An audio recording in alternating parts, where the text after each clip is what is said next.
This is Always Outnumbered, Always Outgunned, Chapter Midnight Meeting, Section 1.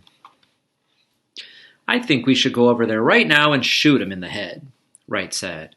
He held up his paralyzed left hand and gestured meaninglessly with the atrophied knuckle of his point finger.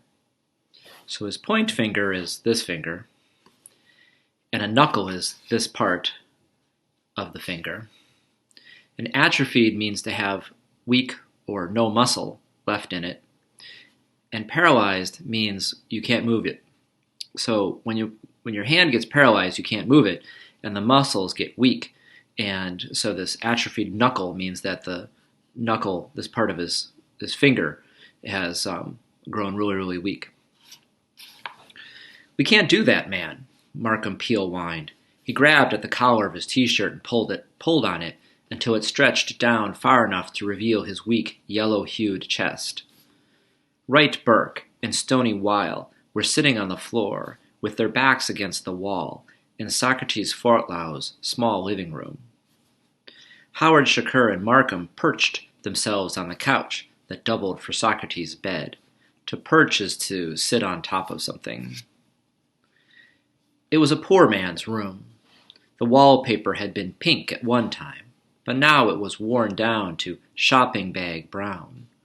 The wood slats of the floor had buckled in places and separated. When wood buckles, it means it bends. A tall man would have brushed the ceiling with the top of his head. On a windy day, even the open-faced gas heater couldn't keep it warm. There were no windows. Socrates' only neighbors were two burned-out furniture stores and an almost always empty street. The first year Socrates lived there, he sent the rent to H. Price Landers, Esquire, who received his mail at an address on Olympic Boulevard. Somewhere in the second year, the money orders started coming back marked, "Return to sender, no forwarding address." So in the United States, when you mail something, if the recipient is no longer there, if the person you're sending it to is no longer there will be no one to receive it, and the post office will stamp it, "Return to sender, no forwarding address." H. Price Landers had died, Socrates thought, and all that he owned was, at least for a while, forgotten. "We're not even sure that he did it right," Stony Weil, the squat ship welder from East St. Louis, said. "It's just hearsay we're going on." Squat means short, and a ship welder is a person who built ships. Hearsay is just rumor. No neck. Howard shook his head. He was both the heaviest and the youngest man in the room. "My little girl isn't lying. She's seen what I've told you. She saw Pettis jump up on Leroy with a knife. She told me that even before they found him. If she saw Leroy get it, then you know she has seen who gave it to him." "She could be wrong," Stoney replied. "It was nighttime. It was late. A lot of men have the same build as Pettis." "She knew it was Leroy. She knew he was dead. How is she going to mark one man and then miss the other?" To mark a man is to know one. "It could happen," Stoney said. "Well, if she saw it, then let her go tell the police. Cops are the ones that should take a man down if he did wrong. It isn't us who should do it." Markham was wringing his t-shirt. Sweat formed on his forehead, but it wasn't hot in the room. "I'm not sending my baby down to no cops." Howard said. He swiveled his big head around on his shoulders and opened his eyes wide. From somewhere blocks away, 4 shots were fired in quick succession. The men all looked at the pinkish-brown wallpaper for a moment and then turned their attention back to the room. "What do you say, Socko?" Stoney asked. Their host was standing in the doorless doorway that led from the living room to the kitchen. He listened to his friends and neighbors, but somehow felt removed. Their talk about Pettis and his crime had brought back memories of another man, back in an Indiana jail. "Socrates." "Yeah?" "What do you think about this here?" Socrates squinted, then he rubbed his eyes with his big hands. He looked at Howard. Howard didn't have much of a neck, but he was so fat that he had 3 chins to make up for it. Howard didn't like the attention. He glared back at Socrates. "What else did Winnie see?" Socrates asked at last. "What do you mean?" Howard asked. "I mean, did they fight? Did Leroy say something to Pettis? Why is he going to stab a man for nothing?" "He was robbing him, Socko. You know that." "No, I don't. I don't know it unless that's what you are telling me. Did Winnie say that Pettis was robbing him?" "Yeah." Howard moved his big shoulders around and shifted on the couch. He pulled out the knife and grabbed Leroy by his shirt and told him to give up his money. When Leroy said no, Pettis stabbed him in the neck and then tore out his pants pockets to get what he had. "That's what Winnie said? Are you sure she didn't hear you and Karina talking about it after you read it?" "Yeah, I'm sure. I told you that Winnie came to me first." The loud noise of a police helicopter sounded overhead. Socrates could feel the breeze from the rotors coming in through the poorly insulated roof and walls. So the rotors are the blades of the helicopter, the things that give it its lift to take off. They travel around and around really fast, and that creates a downward wind pressure. The helicopter hovered over the building for a minute or two before flying off. "Cops are always flying," Wright said. "If they came down here to Earth sometimes, maybe Pettis wouldn't be going all over killing folks for their laundry money." Socrates was still staring at Howard. "What?" Howard wanted to know. "What are you looking at?" "What do you want us to do, Howard?" Socrates asked. "I've got to go soon, boys," Markham said. His collar was destroyed. No one heeded him, though. They were all looking at Howard. "I don't know. Winnie came in and told me what she saw. She was afraid, she was scared, and I thought I should do something. You know Pettis probably is the one that killed all those people around here. At least all those that have been stabbed. At least I wanted to tell somebody." "Tell the cops," Markham said.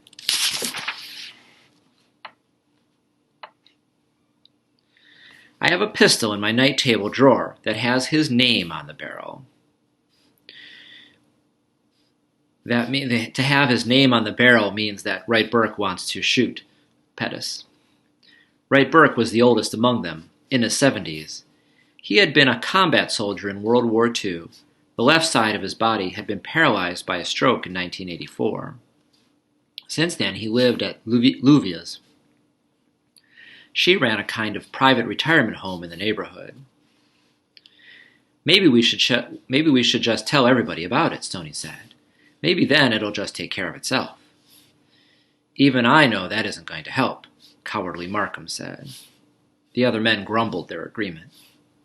"What do you think we should do?" Wright asked Socrates. "You're the one who knows about people like Pettis. You think if we told everybody that would stop him? Dopehead?"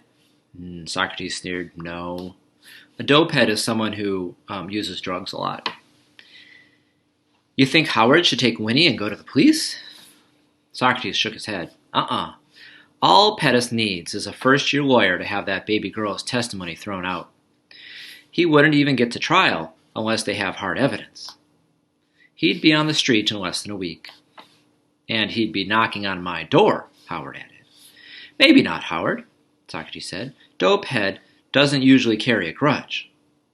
He's too busy looking for his fix. A fix is what you feel when you take drugs. Well, anyway, I'm not going to make my baby go through that. I'm not going to mark her for that crazy man." "Kill him," Wright said again. Markham farted. Stoney lit a match and blew it out to cover the smell. Socrates felt how small his room was with all those men in it. 27 years in an Indiana prison had prepared him for the poverty he lived in. But he wished that he had a bigger room. Maybe it was time to move. "It's a hard choice, boys," Socrates said. "If it is Pettis that has been robbing and killing around here, you could bet that he's going to keep on doing it. He has the taste of blood now. It comes easy to him. You can't talk to him, warn him, or wound him, or turn him in to the cops. Like I said," Wright let his statement hang in the air. I don't know about that, Brother Wright, Socrates said. We might be cornered, but we're not animals. Not yet. So you're saying to let it lie? Wright asked. To let something lie is to mean to leave it alone. Not do anything about it. Socrates tried to think of an answer to Wright's question. It wasn't the first time that he had had such a problem. He had been thinking about Fitzroy ever since Howard and his friends had come over. When they told him about Pettus, he knew what they wanted. They wanted him to kill Pettus. After all, he was the one among them that had gone to prison for double murder. He knew how to do it, just like with Fitzroy. Crazy Fitzroy, who swore that he had killed a man and woman from every race on the face of the earth. Fitzroy, who raped you to show that he was boss, and broke your bones just to hear them snap. The head warden gave Clyde Brown to Fitzroy for a cellmate as a kind of reward for keeping the other inmates down. Clyde was the best cat burglar in the state. He came into prison really sure and ready to play his time. Warden Johns decided, no one knew why, to make it his special province to break Clyde down. Your special province is like your special mission. And to break a man down is to remove his confidence. And so, Fitzroy. In 2 weeks, Clyde had lost his looks. He had gone gaunt. He had gotten really thin and pale. Bruises and blood marred the boy's frightened face. He developed a twitch and would yell out loud at odd times for no reason at all. Fitzroy's cell was never locked, and so one night, Clyde escaped. Socrates saw Clyde go by his cell in a shuffling sort of run. The boy was crying and looked behind him with the fear of death. Fitzroy came on a few minutes later, smiling and walking fast. The yell from Clyde that tore through the prison was enough to chill even Socrates' hot blood. Socrates was no angel. He had brutalized men. But what Fitzroy did was different. Or maybe, Socrates thought many years later in that room with his 4 friends, he wasn't so different. The next night, Socrates jammed the locking mechanism in his cell door. He stuck in a tin fork that made a sound like the lock catching. After the cell lights went out, Socrates shoved his door free and walked out into the aisle. He approached Fitzroy's cell with no mind at all. All he knew was that he had to stop what was going on. All he knew was that he couldn't live in his cell with what was happening down the hall. Clyde, completely naked, had wedged himself between the toilet and the wall. Socrates didn't know if it was because he was trying to hide, or if Fitzroy liked to keep him there. Fitzroy lay back on his bunk, naked to the waist. If Socrates' thinking mind had been working at that moment, he would have known why men were afraid of Fitzroy. The man was a giant. Big arms, big chest, and a big stomach that seemed to be stretched over a solid oaken barrel. He had big hands, too, but Socrates' hands were larger. Fitzroy lifted his head and focused his mud-colored eyes on the intruder. A smile came to his ragged lips. Even the scars on his face seemed to grin. Now Socrates had a new thought in his mind. If he gets to his feet, I'm dead. By the time Fitzroy was sitting up, Socrates was there over him. Before he could say a word, Socrates struck with both Fitz in rapid order. The rock breakers, those hands were called. Clyde grinned when he heard the muffled snap of vertebrae. Vertebrae are the bones in your neck and your back. I'm saying, Socrates said, looking the old veteran in the eye, that killing isn't an answer for civilized men. I'm saying that being right won't wash the blood from your hands. The men listened. Stoney even nodded. So there isn't anything to do, right? Markham asked. I thought you said that you had to be somewhere, Markham, Socrates said in a friendly tone.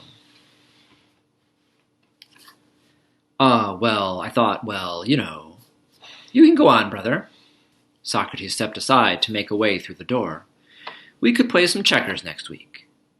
Yeah, Wright said derisively. Go on.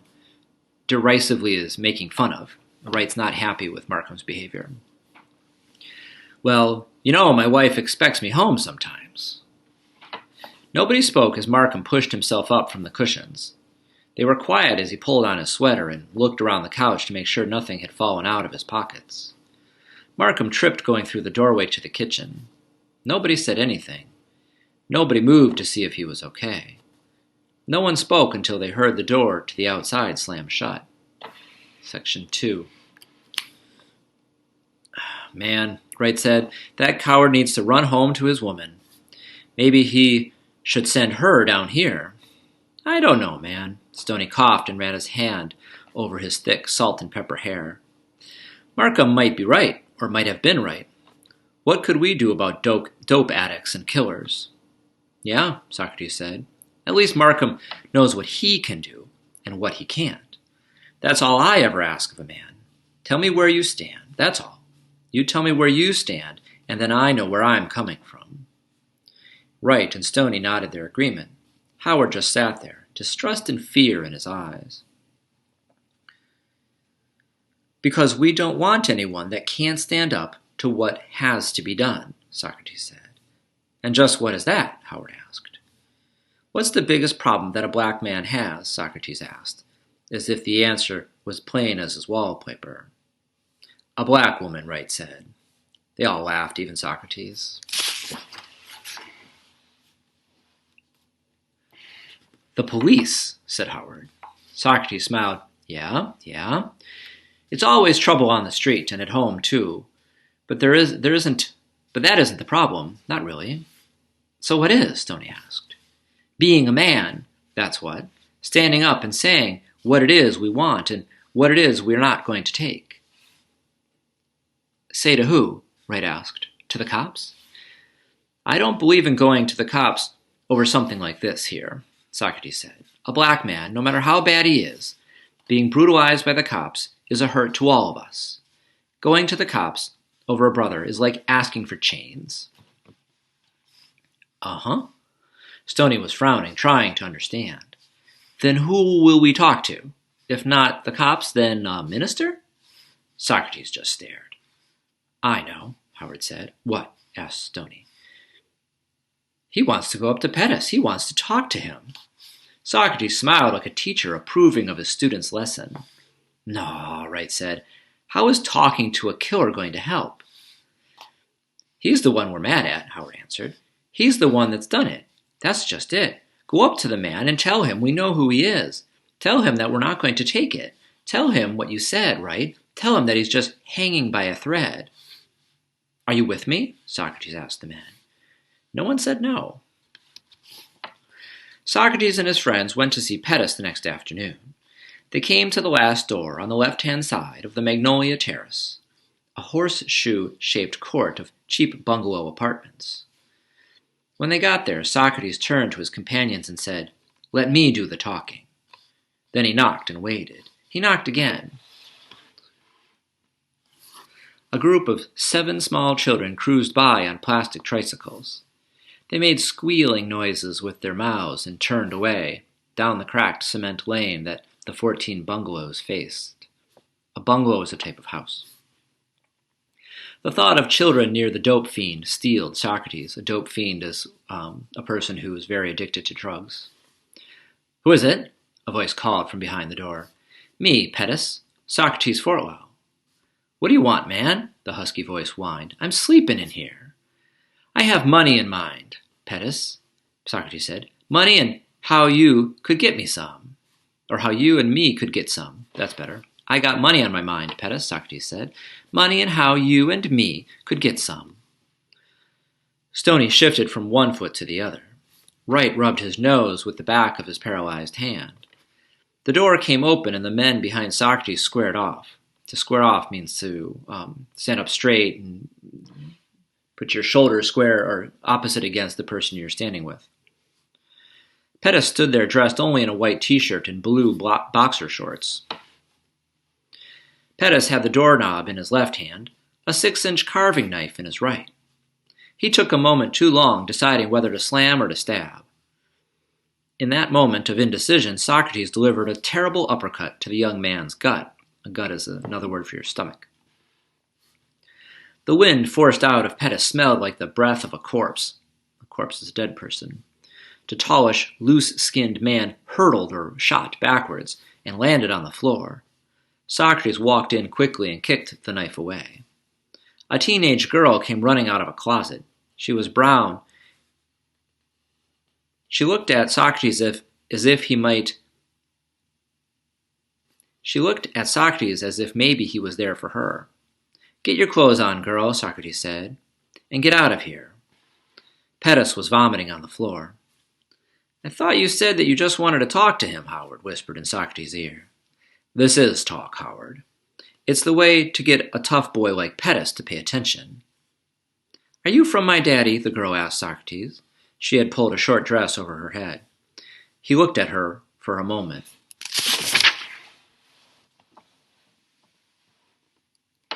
Yeah, that's right," he said at last. "Now get home." "What are you going to do to Petty?" "I'm just going to talk to him. Talk to him is all." That seemed to be enough for her. She grabbed a sack purse from out of the closet and made it through the group of men to the door. "Close it," Socrates said after she was gone. It was dark in the room, with only a few shafts of light making it through the drawn and battered Venetian blinds. Venetian blinds are a type of window covering. Pettus had stopped throwing up, but he was still gasping after his breath. One of the men flipped the light switch as he turned it on. The bare bulb from the overhead fixture could hardly have been called light. When Socrates took a step back from Pettus, he noticed that the floor was sticky. He saw the bottle lying on its side. Somebody had spilled an orange soda and had not cleaned up. The room was no larger than Socrates' living room. The only furniture was a straight-back wooden chair and the slender blue and white striped mattress. Socrates pulled Pettus up by an arm and put him in the chair. Pettus was young, but his skin was old, gray instead of brown, loose and pocked. His eyes were dark, but otherwise colorless. "We know what you have been doing, Pettus," Socrates said. "What?" Socrates slapped the young man so hard that he fell. "Get back up in the chair, boy. Don't talk, Pettus. Nobody wants to hear what you have to say. We've come here to talk to you. What you have to do is listen." While Pettus reseated himself, he looked around for an escape. When he saw that there was none, he gave his attention to his bald accuser. "We know what you've been doing, Pettus. We have a witness to you killing Leroy. We had a trial, too." Socrates paused and grinned his most evil grin. Pettus belched and grabbed his stomach with both hands. "One man wanted to just shoot you. One man wanted to go to the police. We probably should kill you, I know. But finally, we decided on something else." "What?" Pettus asked quietly so he wouldn't be hit again. "You've got to go, boy." "What are you saying?" "You have to go. Get out of here. Get out of this whole neighborhood. You have to go, or else we will kill you." "I haven't done anything," Pettus said. Socrates slapped him. "I haven't!" Pettus sobbed or cried loudly. Socrates hit him again. "You have to be gone by 6, Pettus. 6, or we come in here and cut your throat with your own knife." Socrates picked up the blade and shoved it in his belt. 6? Socrates slapped him one more time. "Now what did I say?" "Okay, man, okay. But I have to say goodbye to my mother first." "I don't think you understand.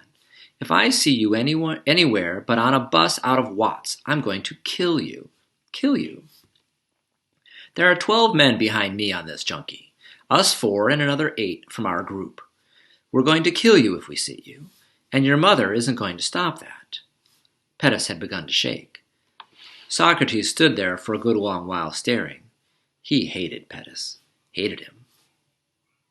After a while he turned and said, "Come on, let's go." They waited on the street opposite the courts, next to Howard's Buick. When Pettus came out and saw them, he ran back into his apartment. At sunset, Socrates sent his friends home. "What are you going to do, Socko?" Wright asked. "Go on home to Luvia, Wright. All of you, go on." Just before 7, he saw Pettus's fleet shadow go toward the back of the courts. Before Socrates could react, the crackhead, or drug addict, disappeared. The apartment was empty. Socrates couldn't tell if Pettis had gone for good or not, because there was no telling what he might have taken or left behind. So Socrates waited the night. He sat in the dark and thought about poor Clyde. The warden had Clyde transferred to a hospital for the criminally insane. He was still there even when Socrates sat in the dark, the knife haft in his grip, haft is the handle. Pettis didn't show up. Nobody heard about him for over a month. And then there was news, and when there was news, it was about his death. Pettis had drifted downtown after that day. He didn't have any place to live, and he was afraid to come back. He begged and lived in alleys downtown. He robbed other street people and tried his hand at drug dealing, but failed. Finally, he got into a fight with a man he thought he could rob. Pettis hadn't realized how weak he'd become. He never recovered from the beating. Socrates watched his mother crying at the service.